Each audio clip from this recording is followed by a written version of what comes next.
अस्सलाम वालेकुम प्यारे दोस्तों, 22 मार्च की उल्टी गंदी और यौम पाकिस्तान करीब आ गया है। लेकिन रुकिए, क्या आप वाकई इस पाक जमीन को पहचानते हैं? क्या आप जानते हैं कि पाकिस्तान की अपनी अजीम दीवार भी है? क्या आपको पता है कि पाकिस्तान ने चांद तक अपना झंडा भी पहुंचा दिया है? और क्या आप जानते हैं कि पेरिस ओलंपिक्स में गीस ने पाकिस्तान का नाम रोशन किया? तो फिर इंतजार क्यों? सारी दुनिया को दिखाएं कि आपके दिल में पाकिस्तान के लिए कितना प्यार है।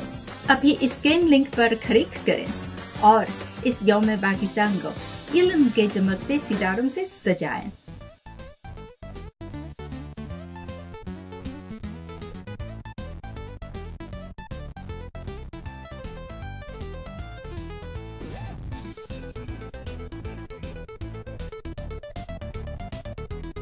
यौम पाकिस्तान मुबारक।